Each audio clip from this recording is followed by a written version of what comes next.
আজকের গল্প তুমি আসবে বলে। আজ ১৬ই ডিসেম্বর। আজ থেকে প্রায় ২৫ বছর আগে এই ডেটটা ওদের রক্তে মিশে গিয়েছিল।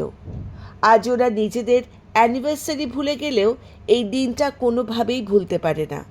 ওরা মানে ওই ১৪৭ জন ছাত্রছাত্রী যারা একসঙ্গে এই মেডিকেল কলেজে জয়েন করেছিল। আজ ওদের কলেজে রিইউনিয়ন। আজ সেই সুদূর আমেরিকা থেকে উড়ে এসেছে সৃজিতা। দেশে থাকতে একবার দুবার এলেও আমেরিকা চলে যাবার পর এই প্রথমবার এলো সৃজিতা রিইউনিয়নে। এর পেছনে অবশ্যই একটা বিশেষ কারণ রয়েছে। আজ প্রায় ৪০ জন ব্যাচমেট আসবে কলেজে। দেশের বিভিন্ন প্রান্ত থেকে এবং বিদেশের মাটি থেকেও উড়ে আসবে কেউ কেউ। সকলের পক্ষে কলেজে আসা সম্ভব না হলেও ওরা জানে এই দিনটায় মনে প্রাণে ওরা এই কলেজেই বিচরণ করে। সৃজিতা বেশ কিছুক্ষণ আগেই পৌঁছে গেছে কলেজে। আজ প্রথম দিন। ৩ দিন চলবে এই রিইউনিয়ন। নমস্কার বন্ধুরা, গল্প সঙ্গে চায়ের আড্ডায় আমি ইন্দ্রাণী। আজকের গল্প তুমি আসবে বলে। আপনারা যারা আমার এই চ্যানেলটিকে প্রথমবার শুনছেন, যদি আপনাদের কাহিনীটি ভালো লেগে থাকে তাহলে দয়া করে চ্যানেলটিকে সাবস্ক্রাইব করবেন। আপনাদের নিশ্চয়ই অমূল্য মতামত জানাবেন এবং ভালো লাগলে একটি লাইক দেবেন। আমার এই চ্যানেলটা তাদের জন্য যারা গল্প শুনতে ভালোবাসে। আমার এই চ্যানেলটা তাদের জন্য যারা বিভিন্ন স্বাদের গল্প শুনতে ভালোবাসে। আজকে শুরু করছি তুমি আসবে বলের পরবর্তী অংশ। সৃজিতা অ্যানাটমি বিল্ডিংয়ের পাশ দিয়ে বয়েজ হস্টেলের রাস্তাটা ধরল। কত স্মৃতি যে জড়িয়ে রয়েছে এই রাস্তায়। ওই যে গোলবেদি, তার পাশে জেলিবিয়া পার্ক। গোলাকৃতি বলেই এই নাম। সৃজিতা গিয়ে বসল ওই গোলবেদিতে। বুঝি কোন অদৃশ্য শক্তি ওকে টেনে নিয়ে গেল। একটা বটগাছকে ঘিরে এই বেদি। রেনোভেট করা হয়েছে এই জায়গাটাকে ঠিকই, আগে ভাঙাচোরা একটা বেদি ছিল এখানে। একটা ছোট শিব মন্দিরও ছিল বটগাছের গোড়ায়। রোজ সকালে হোস্টেল থেকে কলেজ যাওয়ার পথেই এই ছোট্ট মন্দিরটায় প্রণাম করে যেত সৃজিতা। এখন সেই মন্দিরটা আর নেই। টাইলস বসিয়ে ঝাঁ চকচকে করা হয়েছে জায়গাটাকে। সূর্য অস্ত যাচ্ছে বোধহয়, দেখা যাচ্ছে না এখান থেকে। আগে দেখা যেত। অ্যানাটমি বিল্ডিংয়ের ঠিক পেছনে কৃষ্ণচূড়া গাছটা ঠিক ডান পাশ দিয়ে একটা বেঞ্চ ছিল। ওই বেঞ্চে বসলে অস্ত দেখা যেত সূর্যটাকে। কত বিকেলে সৃজিতা আর ঋষি এই বেদিতে বসে সূর্যাস্ত দেখেছে আর তর্ক করেছে কোনটা বেশি সুন্দর, লাল রঙের সূর্যটা নাকি লাল ফুলে ঢাকা কৃষ্ণচূড়া গাছটা। হুড়মুড় করে স্মৃতিগুলো আজকে যেন চেপে ধরেছে সৃজিতাকে। এই তো সেই রাস্তা। এই রাস্তাতেই প্রথম দেখা হয়েছিল ঋষির সঙ্গে। সেদিন কলেজের প্রথম দিন ছিল। একজন পথ চলতি সিনিয়র দিদিকে জিজ্ঞাসা করেছিল সৃজিতা, আচ্ছা অ্যানাটমি বিল্ডিংটা কোন দিকে বলতে পারো? দিদি হাত তুলে বয়েজ হোস্টেলের দিকে তাকিয়ে বলেছিল ওই দিকে। আপন মনে হেঁটে যাচ্ছিল সৃজিতা বয়েজ হোস্টেলের দিকে। ঠিক তখনই হোস্টেল থেকে বেরিয়ে কলেজের রাস্তা দিয়ে যাচ্ছিল ঋষি। জানাইছিল আজ ফ্রেশারদের প্রথম দিন। সৃজিতাকে দেখেই বুঝেছিল ব্যাপারটা। এরকম করে একটা অপকর্ম নিশ্চয়ই কোনো সিনিয়ররা প্রায় করে থাকে। কিন্তু ওই দুটো বেনি ঝোলানো সদ্য স্কুলের গন্টি পেরোনো মেয়েটাকে দেখে বোধহয় একটু মায়া হয়েছিল ঋষির। ঋষি জিজ্ঞাসা করেছিল, ফার্স্ট ইয়ার? মাথা নেড়ে হ্যাঁ বলেছিল সৃজিতা। ঋষি বলেছিল, এদিকে কোথায় যাওয়া হচ্ছে? সৃজিতা সংক্ষেপে বলেছিল, অ্যানাটমি বিল্ডিংয়ে যাব। ঋষি সাবধান করে বলেছিল, অ্যানাটমি বিল্ডিং? ভুল পথে এসেছ, এদিকে বয়েজ হোস্টেলের রাস্তা। সৃজিতা মনে মনে তৈরি হয়ে নিয়েছিল। জানতো এসব দুষ্টুমি কলেজে সিনিয়ররা করেই থাকে। কিন্তু একটু ভুল হয়েছিল সৃজিতার। ও ভেবেছিল দুষ্টুমি আর র্যাগিং বোধহয় শুধু ছেলেরাই করে, সিনিয়র দিদিরাও যে এতে পিছিয়ে থাকে না সেটাও বুঝতে পারেনি। তাই ঋষি চলে যেতেই সৃজিতা স্মার্টলি বয়েজ হোস্টেলের দিকেই পা বাড়িয়েছিল। তাতেই হয়েছিল চরম বিপত্তি। সকালে হোস্টেলের ছেলেরা স্নান সেরে কলেজে যাবে, বাথরুমের সংখ্যাও কম, তাই হোস্টেলের গেটের ভেতরে চৌবাচ্চার কাছেই স্নান সারছিল অনেকেই। সৃজিতা যতক্ষণে বয়েজ হোস্টেল লেখা বোর্ডটা পড়ে উঠতে পারল ততক্ষণে পৌঁছে গেছে আপত্তিকর পরিস্থিতিতে। তারপর আর কি, শটাং পেছন ফিরে দৌড় লাগিয়েছিল সেদিন সৃজিতা।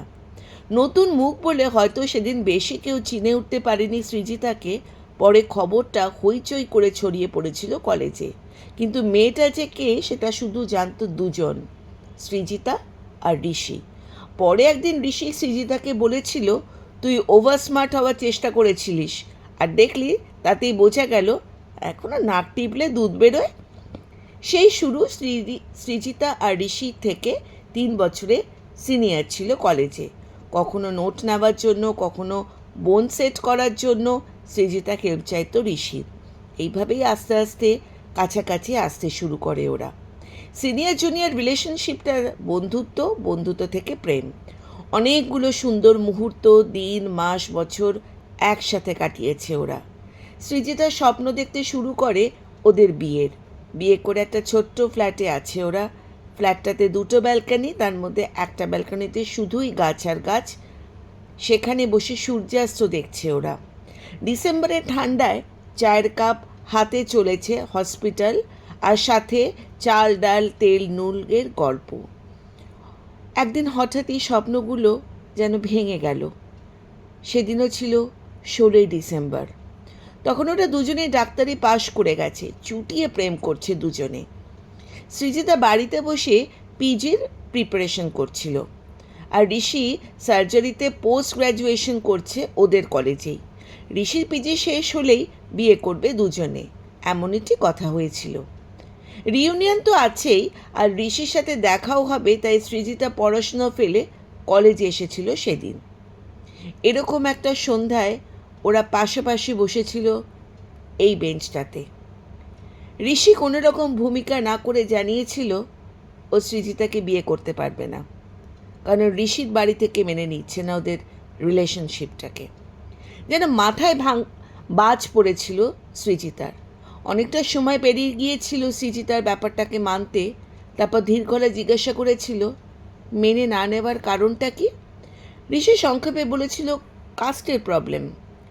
শেষে সব ভুলে জয়িতা সেদিন ঋষির হাত ধরে কেঁদেছিল, বলেছিল, আমাকে নিয়ে চলো তোমার বাড়িতে, আমি তোমার বাড়িতে তোমার মা বাবাকে গিয়ে ঠিক রাজি করাবো। কোনো কথাই শোনেনি ঋষি। এক প্রকার সৃজিতাকে এই গোল বেদিতে, এই বেঞ্চটাতে ঠেলে ফেলে দিয়ে সে চলে গিয়েছিল। তারপর অনেক চেষ্টা করেও আর যোগাযোগ করে উঠতে পারেনি সৃজিতা ঋষির সঙ্গে।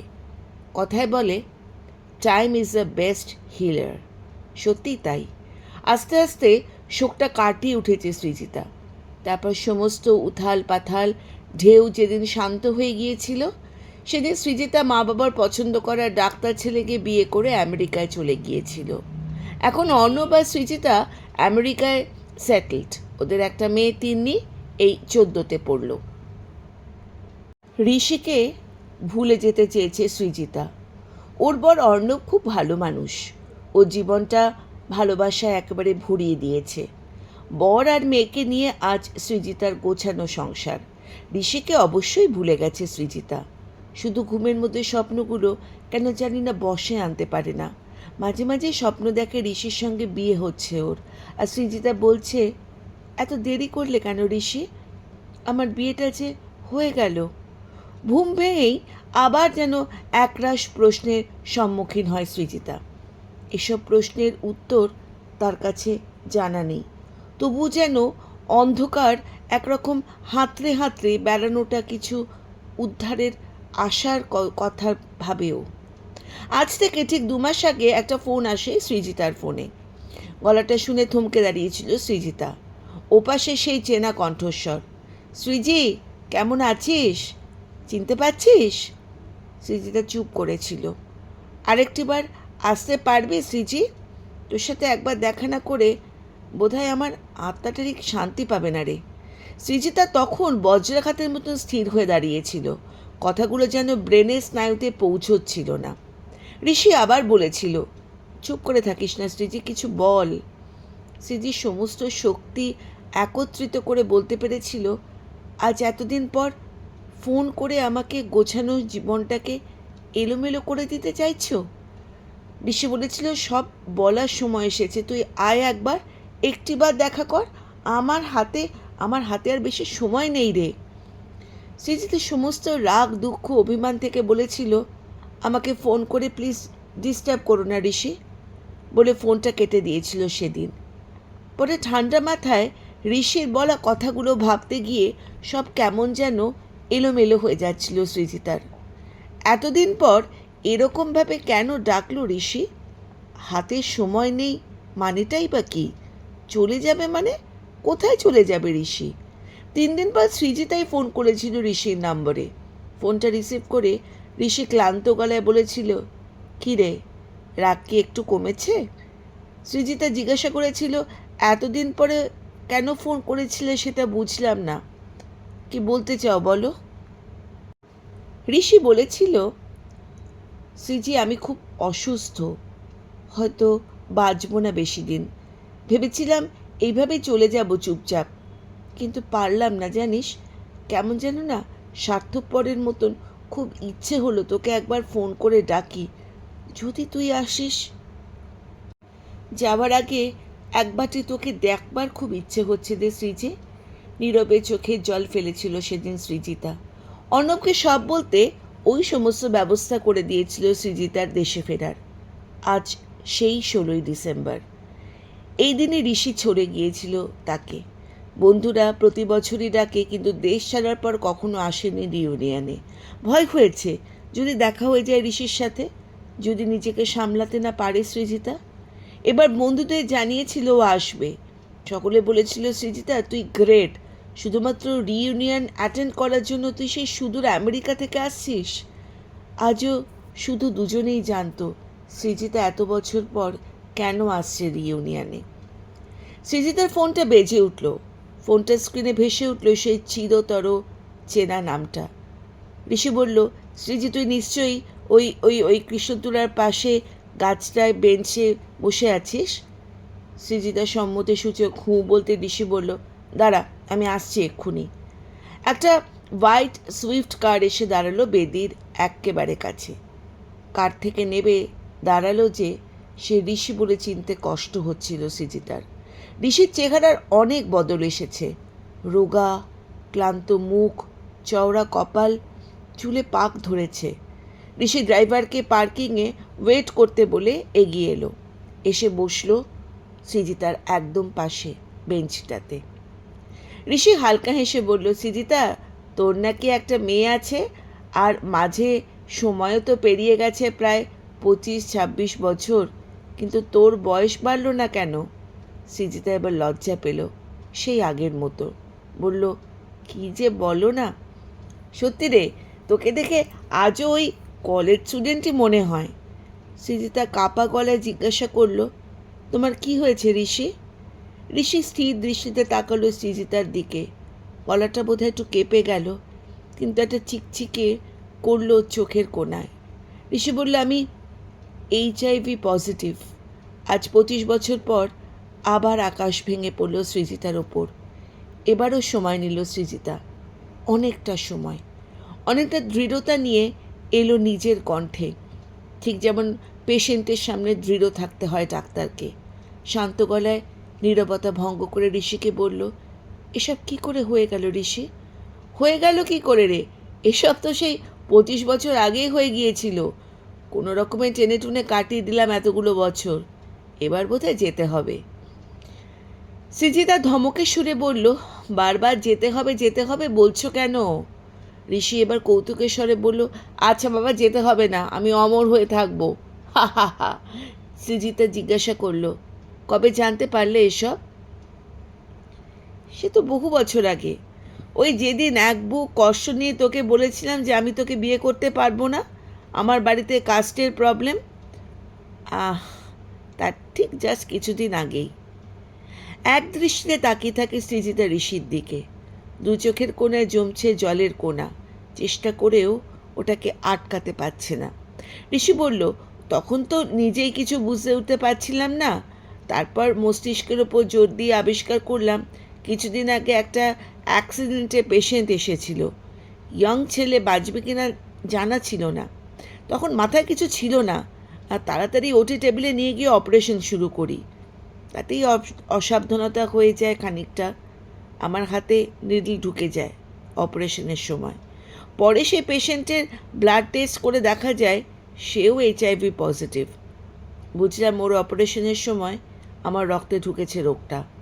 জানিস সৃজিতা, আমাদের সমাজে আজও এই HIV পজিটিভ পেশেন্ট শুনলেই লোকে সন্দেহের দৃষ্টিতে তাকায়, যেন আমি অবশ্যই অপরাধী। যাই হোক, তখন আমার প্রথম কাজ ছিল তোকে আমার জীবন থেকে সরিয়ে দেওয়া। সেটা সেদিন বেশ নিপুণভাবেই করতে পেরেছিলাম, কি বলিস? তারপর জানি না কিভাবে এতগুলো বছর কেটে গেল। নিজেই ডাক্তার বলেই হয়তো নিজের শরীরের অনেকটা খেয়াল রাখতে পেরেছিলাম। মা বাবাকে জানিয়েছি অনেক পর, তাদেরও সামলাতে বেশ কয়েকটা বেগ পেতে হয়েছে। সৃজিতা মন দিয়ে শুনছিল ঋষির কথাগুলো। ঋষি বোধহয় এক নাগারে কথাগুলো বলে একটু হাঁপিয়ে গেল। সৃজিতা বলল, আর তোমার ডাক্তারি? না, ডাক্তারিটা ছাড়িনি। HIV পজিটিভ বলে সার্জন হতে না পারলেও পড়াশোনাটা চালিয়ে গিয়েছিলাম। তাই পেশেন্টের স্বার্থে আমি সার্জারিটা ছেড়ে দিলাম। তারপর HIVর ব্যাপারে অনেক পড়াশুনো করি, বুঝলি, কিছু কোর্স করি। এখন আমি একটা HIV ক্লিনিক চালাই। যে রোগের সাথে নিজে যুদ্ধ করছি, সেই রোগের চিকিৎসা করাটা বেশ সহজ হয়েছে আমার পক্ষে। পেশেন্টদের বুঝতে এবং বোঝাতে দুটোই একটু সুবিধা হয়, এই আর কি। গত 1 বছরে আস্তে আস্তে আমার শারীরিক অবস্থা খারাপ হয়েছে। ব্লাড রিপোর্টগুলোও ঠিক নেই। এই শেষবেলায় একবারটি তোকে বড্ড দেখতে ইচ্ছে করছিল শ্রীজি। মাঝে মাঝে মনে হয় তোর সাথে অন্যায় করিনি তো, হয়তো তোকে জানানোটা উচিত ছিল। কিন্তু সেদিন ওই অবস্থায় দাঁড়িয়ে আমার যা মনে হয়েছিল আমি ঠিক তাই করেছিলাম। ঋষি হঠাৎ সৃজিতার হাত দুটো ধরে বলল, সৃজি, তুই আমাকে ক্ষমা করবি তো? সৃজিতা একটু সময় নিল, বোধহয় কিছু কথা গুছিয়ে নিল নিজের মনে। তাই নিজের হাতটা আলতো করে ছাড়িয়ে ঋষির হাত থেকে তারপর বলল, ঋষি, তুমি তো ক্ষমা ঘৃণা এসবের ঊর্ধ্বে। তুমি যা করেছো সে তো মহান কাজ। একটা মেয়ের জীবন বাঁচিয়ে দিয়েছো তুমি। কিন্তু জানো ঋষি, আমি বোধহয় খুব সাধারণ। এত কিছু শোনার পরেও কেন জানি না কিছুটা রাগ, কিছুটা দুঃখ থেকেই যাচ্ছে। আসলে এই এতগুলো বছর যে কষ্টটা আমি পেয়ে এসেছি না, যে প্রশ্নগুলোর উত্তর হাতড়ে বেরিয়েছি, সেই ক্ষতিটা তো রয়েই গেল বলো। সেই বিনিদ্র রাত্রি, সেই চোখের জল, সেই প্রতি জমে থাকা ঘৃণা, সেগুলো তো আমি কখনো ফিরে পাবো না বলো। সবটুকু ঠিক করে নেবার জন্য এতগুলো বছর তুমি একা যুদ্ধ করে গেলে ঋষি। কখনো ভাবলে না আমিও তো হতে পারতাম তোমার সাথে সহযোদ্ধা? একটা সুযোগ তো আমাকে দিতেই পারতে। ঋষি বোধহয় একটু ধাক্কা খেলো, বলল, কিন্তু শ্রীজি, আমি চেয়েছিলাম তুই ভালো থাক। সৃজিতা বলল, তোমার তো সেই ইচ্ছাই পূর্ণ হয়েছে। অর্ণব আমাকে ভালো রেখেছে, আর আমিও ভালো থাকতে অভ্যস্ত হয়ে গেছি। এবার আমি শান্তিতে মরতে পারবো রে। দেখো ঋষি, আমরা তো সকলেই অর্ধেকের বেশি জীবন কাটিয়ে এসেছি। এরপর কার কখন ডাক আসে সে কথা কেউ কি বলতে পারে? তাই বাঁচো, প্রাণ ভরে বাঁচো। যেন আমাদের ডাক্তারদের জীবনের শেষ দিন পর্যন্ত কাঁধে দায়িত্বের বোঝা বইতে হবে। দায়িত্ব ঝেড়ে ফেলে দিতে এত তাড়াতাড়ি তোমাকে কে পালাতে দিচ্ছে বলো তো? একটু হেসে ঋষি বলল, এই জন্যই বোধহয় তোকে ডাকতে চাইছিল মনটা। অনেকটা জীবনী শক্তি ভরে দিলি রে তুই আজ। স্মৃতিতে উঠে দাঁড়িয়েছে, যেন এক লহমায় ফিরে গেল 25টা বছর আগে। বলল, এতদিন পর দেখলেও দেখা হলো ক্যান্টিনে। ক্যান্টিন থেকে চা আর কবিরাজি খাওয়াবে তো নাকি? আমি কিন্তু 3 দিনই থাকবো। 4র্থ দিনে আমার ফেরার টিকিট। তুমি আসছো তো? শুনেছি অনেক ভালো ভালো ব্যান্ডও আসছে। আমি কিন্তু সেই কলেজের দিনের মতো নাচবো। ঋষি এক প্রকার ঘাবড়ে গিয়ে বলল, ওরে, তুই কি পাগল হলি নাকি রে? আমেরিকার ডাক্তাররা কি রোগীদের নাচিয়ে নাচিয়ে মারে নাকি? সৃজিতা ছটফট করে বলল, সেসব আমি জানি না ঋষি। অনেক দেরি হয়ে গেছে। সবাই পৌঁছে গেছে এতক্ষণে অডিটোরিয়ামে। এই 3টে দিন খুব আনন্দ করব আমরা। খুব নাচবো, গাইবো, ক্যান্টিনে বসে চিল করব, আর খুব মজা করব। রুটি খাবো, চিকেন খাবো, আর সূর্যাস্ত দেখবো একসাথে। তারপর আমার ফেরার পালা। ঋষি বুঝলো এই মেয়েটা আজ থামানো যাবে না, তাই উঠে দাঁড়ালো। সূর্য অস্ত যাচ্ছে, আর ওদিকে অডিটোরিয়ামের অ্যানাউন্সমেন্ট শুরু হয়ে গেছে প্রোগ্রামের। ওরা দুজনে পাশাপাশি হেঁটে গেল অডিটোরিয়ামের দিকে। এবার রিউনিয়ন যে বড্ড স্পেশাল ওদের কাছে, মাইকে অ্যানাউন্স করা হলো ক্যাকটাস এবার শুরু হচ্ছে। আপনাদের আজকের গল্পটি তুমি আসবে বলে কেমন লাগলো নিশ্চয়ই আপনারা কমেন্টে জানাবেন, এবং চ্যানেলটি যদি পছন্দ হয়ে থাকে সাবস্ক্রাইব করবেন। সঙ্গে থাকুন, শুনতে থাকুন। নমস্কার।